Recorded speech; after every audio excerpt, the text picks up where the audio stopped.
عليكم ورحمة الله وبركاته. الحمد لله رب العالمين، والصلاة والسلام على أشرف الأنبياء والمرسلين نبينا ورسولنا محمد صلى الله عليه وسلم وعلى آله وأصحابه ومن تبعهم بإحسان إلى يوم الدين. وبعد، جماعة صلاة zuhur Masjid Baitul Bahri rahimani wa rahimakumullah. Kita awali ta'lim kita dengan basmalah. Bismillahirrahmanirrahim.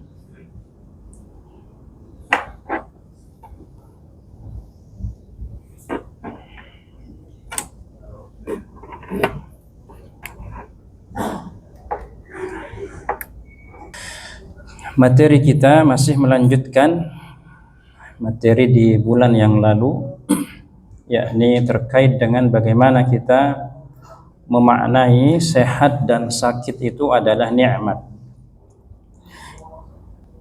Kita sudah mulai dengan yang pertama bahwa sehat itu adalah nikmat dan kita mesti menjaga nikmat itu agar terus ada dalam diri kita, karena ia bagian dari amanah yang Allah Ta'ala berikan kepada kita.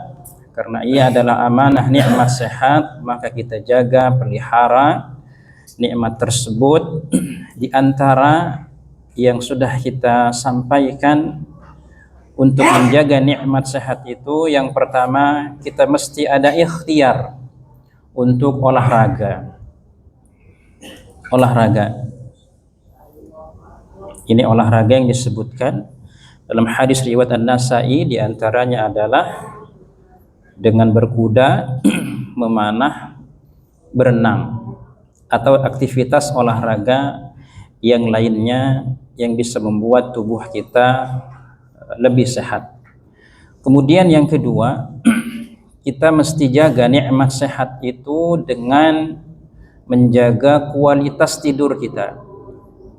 Karena hubungan tidur dengan sehat itu sangat beririsan, ada kaitannya. Orang sudah rajin olahraga tapi kualitas tidurnya tidak baik, maka sakit pun akan cepat menghampirinya.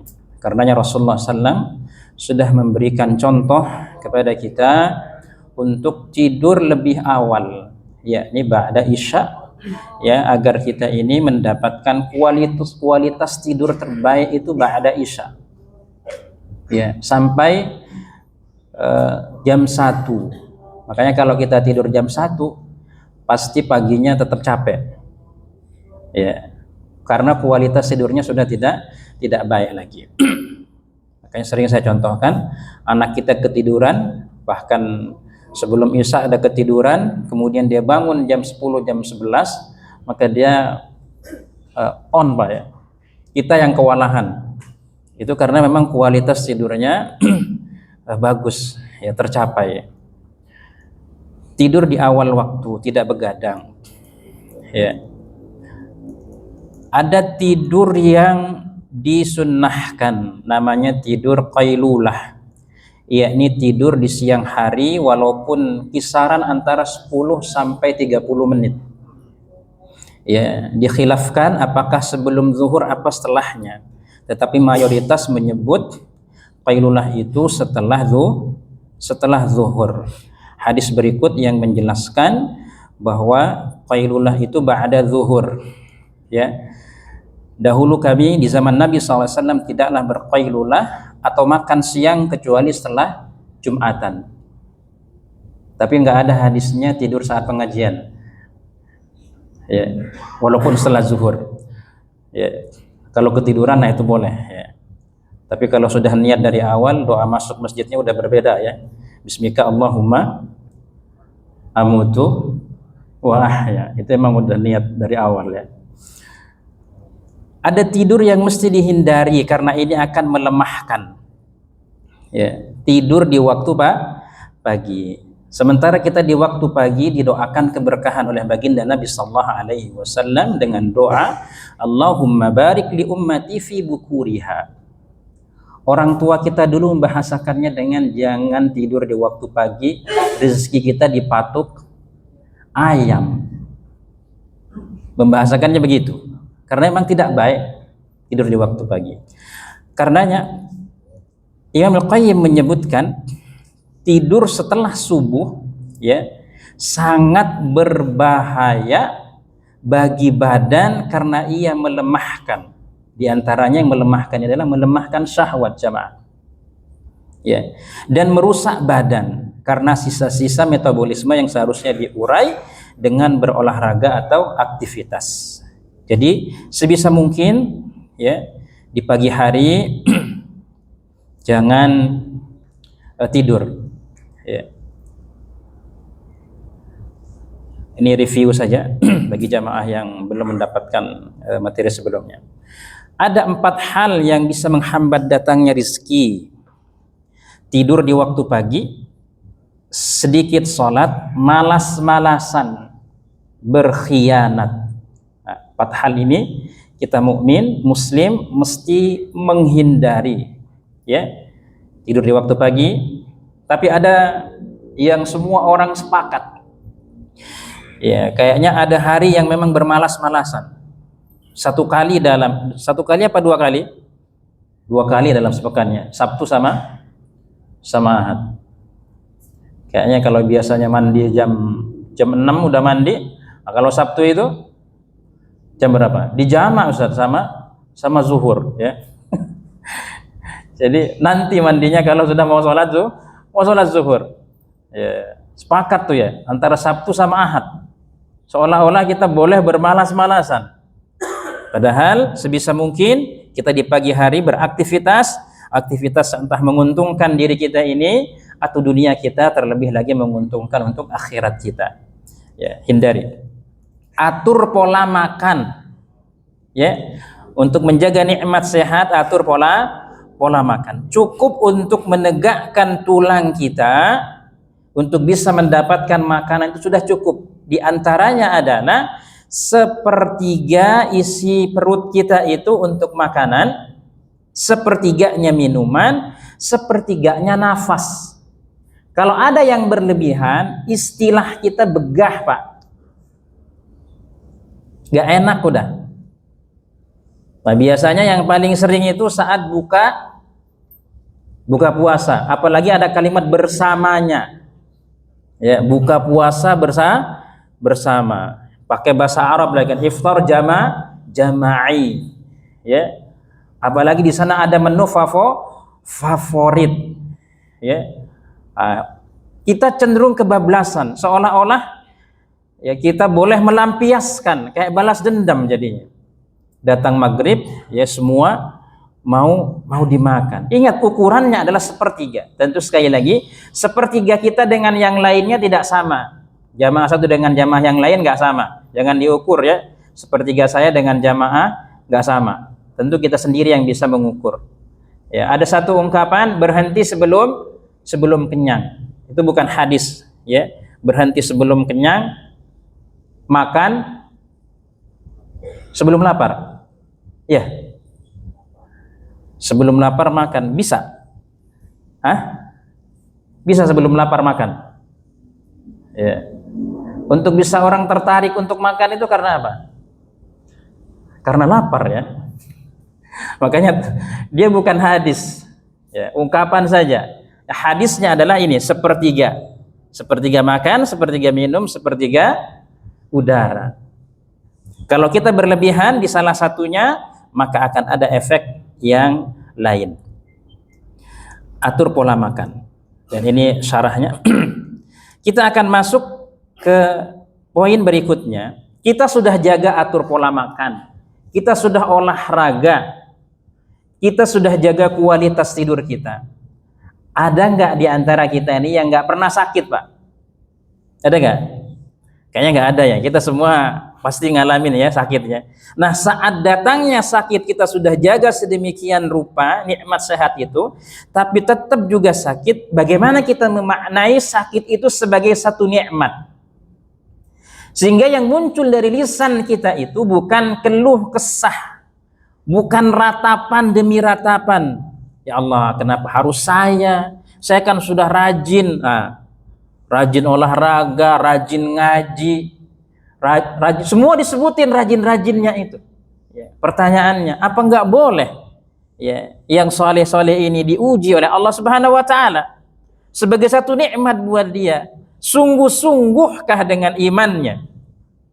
Serius nggak dengan imannya itu? Kemana dia saat dia sakit itu bergantungnya? Masihkah dia berharap kepada Allah dengan keimanannya? Disitulah poinnya. Kenapa nikmat sakit ini akan jadi satu hal yang bisa mendatangkan kebaikan buat kita? Maka yang pertama, ketika datang rasa sakit itu apapun bentuknya, maka maknai ia sebagai kafarah. Kafarah maknanya pelebur, penggugur atas dosa-dosa kita. Ada satu riwayat dari Ummu Al-Ala, ia berkata Rasulullah SAW menjengukku tatkala aku sedang sakit. Lalu beliau berkata, gembirakanlah, absyiri ya Ummil Ala, gembiralah, gembira. Orang sakit suruh gembira. Ya, orang sakit suruh gembira. Itu menunjukkan bahwa dalam sakit itu ada nikmat. Ya, yang harus kita mindset ini harus ada, karena kita tidak selamanya sehat, akan ada saatnya sakit. Begitupun juga sebaliknya, tidak selamanya kita sakit maka akan ada sehatnya. Maka saat datang sakit, Nabi SAW bersabda, gembiralah wahai Ummu Al-Ala. Sesungguhnya sakitnya orang muslim itu membuat Allah menghilangkan kesalahan-kesalahannya sebagaimana api menghilangkan kotoran emas dan perak. Pertanyaan besarnya, apakah semua orang sakit? Nah, kan itu. Mendapatkan ampunan atau pelebur atas dosa-dosanya. Ada nanti yang harus dijaga oleh kita ini mukmin muslim ini saat munculnya sakit itu, agar dia betul jadi pelebur atas dosa-dosa kita. Yang kedua, sakit sehat itu harus dimaknai ujian. Kita cenderung memaknai ujian itu kalau ada sesuatu yang hilang dari kita. Keluar masjid misalnya, waliya'udzubillah, berlindung kepada Allah, mudah-mudahan tidak. Ada orang keluar masjid, hilang misalnya sendal. Ya, sabar ya, musibah. Gedean dikit, ke parkiran, hilang motor ya. Gedean dikit, hilang mobil gitu ya. Ke temannya, sabar, ini musibah. Tapi ada enggak yang bilang ketika teman kita naik jabatan dari kasih ke kabak, ini ujian, ini ujian. Ada enggak? Halo? Apa kurang tinggi? Baik, dari kasih ke manajer, ya. Kurang tinggi, ya. Ke direksi langsung ya. Ada enggak yang bilang ini ujian Ustaz? Ya. Ini ujian. Padahal kata Allah Subhanahu wa taala, kullu nafsin dha'iqatul maut wa nabluukum bisyarri wal khairi fitnah. Ingat di sini poinnya. Bisyarri wal khairi fitnah. Keburukan, kebaikan itu fitnah, cobaan, ujian. Wa ilaina turja'un. Sikap kita kepada keburukan, kebaikan itu seperti apa? Semua akan dikembalikan kepada Allah. Makanya dalam tafsirnya disebutkan, wa nabluukum bisyarri wal khairi fitnah, yakni maksudnya sebagian Ibnu Abbas menyebutkan bahwa kami akan menguji kalian dengan kesengsaraan, kesejahteraan, sehat, sakit, kekayaan dan kemiskinan, haram halal, ketaatan kemaksiatan, serta hidayah dan kesesatan, yakni agar kami melihat bagaimana rasa syukur dan sabarnya kalian. Ini dua hal yang pasti terjadi dalam diri kita. Saya selalu ulang, dalam hidup kita nggak mungkin sengsara terus-terusnya. Begitupun juga nggak mungkin dalam hidup kita senang-senang seterusnya. Pasti akan selalu ada rasa senang dan sedihnya. Dan keduanya adalah ujian. Apakah ujian sabarnya yang diperkuat kepada Allah Subhanahu wa taala atau rasa syukurnya ditingkatkan kepada Allah Subhanahu wa taala. Sabar ketika sakit itu pahalanya unlimited. Sudahlah Allah gugurkan dosanya, kemudian dia bersabar dengan sakit itu, maka ia mendapatkan pahala yang tak terbatas. Pernah nggak jamaah dengar kalimat ini? Ingat ya, sabar itu ada batasnya.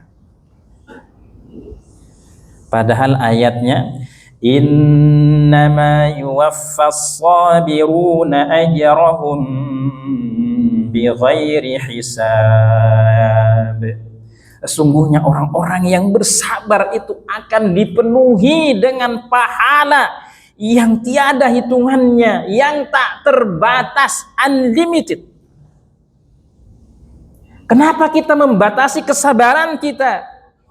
Kita sendiri yang membatasinya. Padahal pahala sabar tak terbatas, maka rasa sabar kita ini tidak boleh kita batasi. Sabar itu kan ada dalam taat. Ngaji ini butuh sabar jamaah. Dikira duduknya jamaah itu nggak berat. Berat. Apalagi ada yang ngajak makan siang. Apalagi ke temennya, saya yang bayar. Wah, pengajian bisa besok. Ya, masih ada ustadz yang lain. Itu butuh sabar. Ya. Termasuk diantaranya maksiat. Maksiat itu butuh sabar untuk kita tinggalkan. Kata temennya, karaokean bro. Ya, enggak, ada pengajian. Tenang, gue yang bayar. Oke, gas. Giliran dibayarin, oke, gas. Ya, butuh sabar untuk terus kita tinggalkan, untuk terus kita jauhi. Ya. Makanya ada istilah kejahatan itu datang bukan hanya karena ada niat pelakunya, tapi juga karena ada kesempatan. Apalagi kesempatannya itu wal ya'udzubillah berjamaah. Ya, keburukan itu. Itu kalau kita nggak kuat, karenanya ada jamaah, ada karyawan bilang, belum tentu Ustaz kalau saya berada di posisi dia masih bisa sesoleh itu. Belum tentu ketika saya berada di jabatan dia, saya belum tentu bisa menghindar dari berbagai macam tarikan-tarikan keburukan. Ya, kayaknya enakan di bawah Ustaz, biasa aja, nggak ada beban. Ya.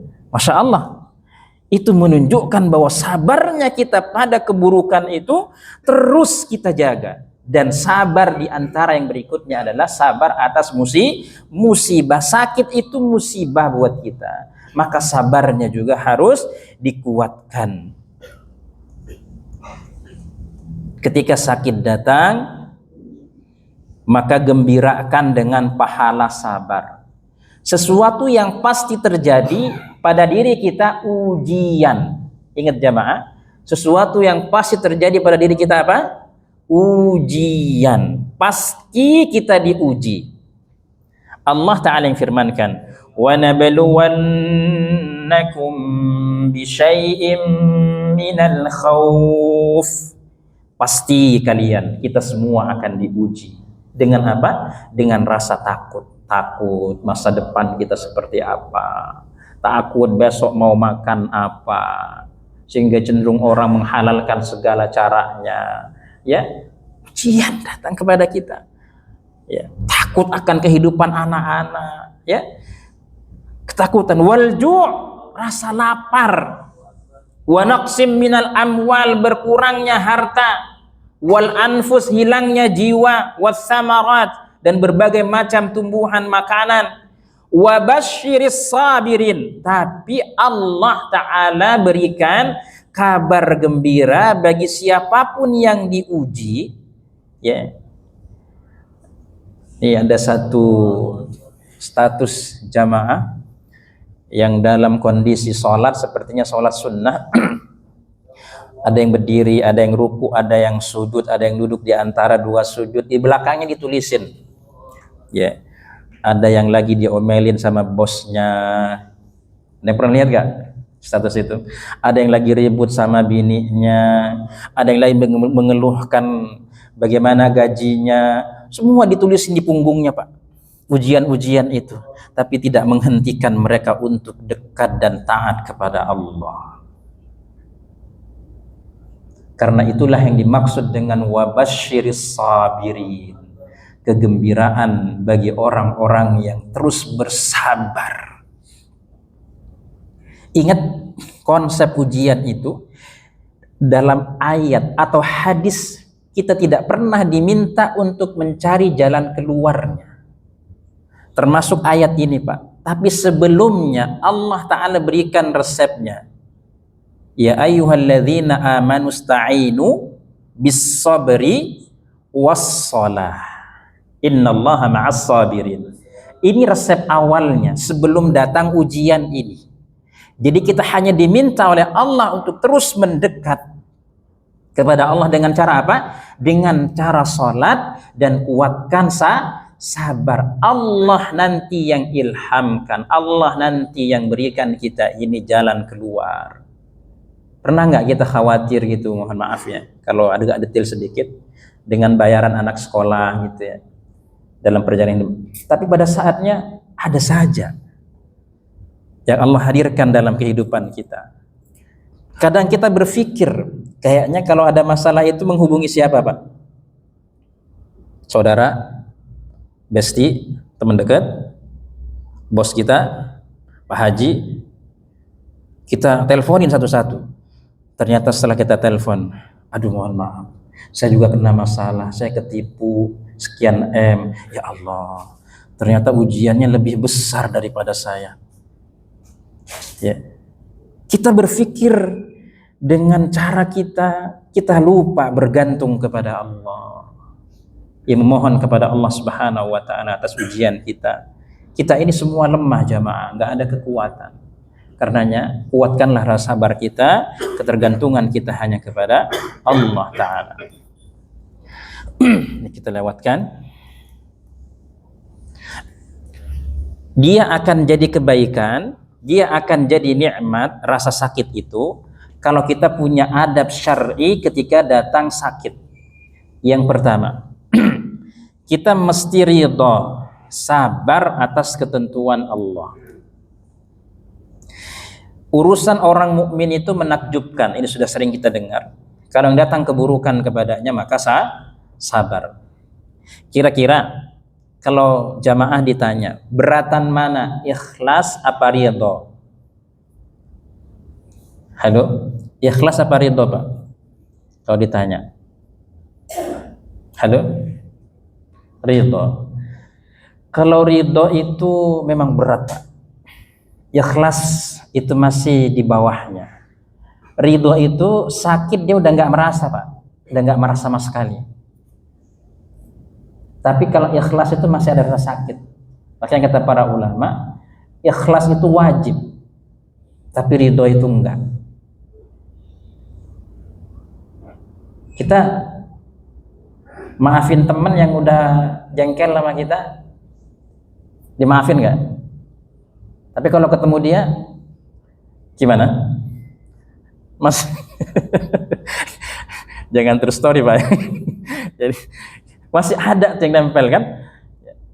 Tapi kalau orang ridho tuh kasih hadiah dia, Pak. Berat gak? Dia yang berbuat salah, udah kita maafkan, dikasih hadiah. Ada nggak yang begitu? Ada. Masya Allah, barakallahu fikum. Luar biasa. Makanya kita mesti belajar dengan satu kisah yang dia sudah tidak punya kaki, tapi lisannya masih terus menyebut alhamdulillah. Gak punya kaki jamaah, tapi lisannya masih menyebut apa? Alhamdulillah. Ketika ditanya kenapa, dia mengatakan, alhamdulillah saya masih punya tangan. Alhamdulillah saya masih bisa melihat. Alhamdulillah saya masih bisa bicara. Alhamdulillah saya masih bisa makan. Alhamdulillah, kalaupun Allah Ta'ala cabut semuanya, Allah masih hidupkan saya. Makanya itulah bunyi ayat, kaifa takfuruna billahi wa kuntum amwata. Bagaimana kalian menjadi orang yang kufur kepada Allah, padahal kalian dulu orang yang mati, nggak pernah ada. Fa ahyakum, kemudian Allah hidupkan kita.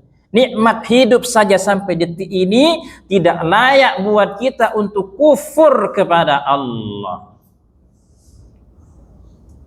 Yang kedua, adab yang mesti dikuatkan, berbaik sangka kepada Allah. Kalau sakit, baik sangka. Kita pun juga jangan vonis orang. Kalau ada teman sahabat yang sakit, ingat apa? Kayaknya diazab dia, Cat. Ya. Oh. Kita aja yang sakit ini suruh baik sangka sama Allah, kita vonis orang langsung. Ya.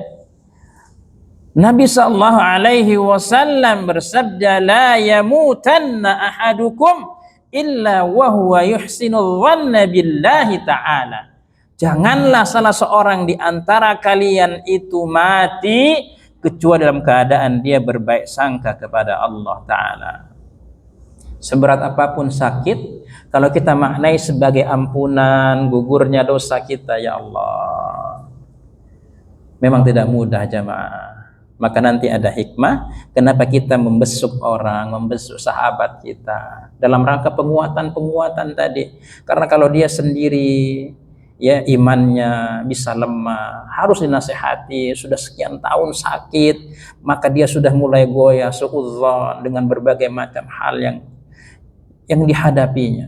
Ya, baik itu kepada orang, terlebih kepada Allah, semua disebut-sebut. Ya. Jangan pernah ada suudzon, buruk sangka kepada Allah Subhanahu wa Ta'ala. Harus berhusnudzon kepada Allah. Ada ikhtiar jika sakit untuk berobat. Innallaha khalaqad da'a wad dawa fatadawaw wa la tadawaw biharam. Sesungguhnya Allah menciptakan penyakit dan obatnya, maka berobatlah kalian, jangan berobat dengan sesuatu yang haram. Kalau sakit, kita diperintahkan untuk berobat. Ketika sudah berobat, pastikan caranya halal, bendanya juga halal. Ada pertanyaan yang hadir kepada kita, boleh enggak Ustadz, saya ini kena diabetes, kemudian saya dianjurkan untuk, mohon maaf, minum pipis sendiri. Saya pun kaget Pak dengar pertanyaan itu. Saya bilang, emang ada Ustadz yang dia minum pipisnya sendiri untuk obat diabetes, kata. Itu najis Pak, haram untuk diminum, nggak boleh. Pertanyaannya adalah, masih ada nggak obat yang lain selain itu? Sangat banyak. Kenapa memilih yang haram? Jauhi, tinggalkan, cari alternatif yang lain. Banyak orang yang sudah sembuh dengan diabetesnya, dengan ikhtiar berobat dengan yang halal. Ya, perhatikan kita. Termasuk mendatangi dengan cara-cara pengobatan tradisional, ya. Mesti hati-hati, mesti banyak bertanya. Kalau kita tidak ada ilmunya, tidak boleh kita ini terpengaruh, ya, terwarnai dengan tampilan-tampilan, ya. Fas'alu ahla dzikri in kuntum la ta'lamun. Kita mesti banyak bertanya, Ustaz ada enggak yang seperti ini, bagaimana? Saya pernah mendengar salah seorang ustaz ketika dia sakit ditelepon sama jamaahnya. Dia bilang, "Ustaz, saya sembuhkan dari sini ya, saya kirim, saya transfer ya pengobatannya dari sini." Kata Ustaz, "Itu pengobatan macam apa?" Ustaznya sendiri yang cerita ke saya, Pak. Ya. Saya tanya ke Ustaz itu, "Ada efeknya enggak?" "Enggak ada," kata dia. Allah yarham, Ustaz itu meninggal. Ya. Kayaknya hal yang seperti ini ada, Pak, dan real. Mesti kita jaga akidah kita. Kenapa? Orang butuh sekian tahun sakit, sabarnya diuji, ada yang ngobatin dengan cerita yang berhasil. Kira-kira tergoda nggak? Hah? Cenderung dia tergoda, Pak. Ya, makanya butuh tadi sahabat, jamaah-jamaah ini untuk ngingetin, ya, tidak menghalalkan segala cara. Kecuali sudah tidak ada obat, bahasanya kecuali itu. Itu namanya darurah. Mudah-mudahan kita sambung lagi di adab syar'i yang berikutnya, ya, kita catat, kita sakit maka ada sunnah untuk berobat. Berobatnya dengan cara apa? Di poin berikutnya. Qul qouli hadza wa astaghfirullah li wa lakum fastaghfiru innahu ghafurur rahim. Kita cukupkan dengan hamdalah dan tasbih kafarah. Alhamdulillahirabbil alamin. Subhanakallahumma wa bihamdik asyhadu an la ilaha illa anta astaghfiruka wa atubu ilaik. Syukran jazakallahu khairan. Assalamualaikum warahmatullahi wabarakatuh.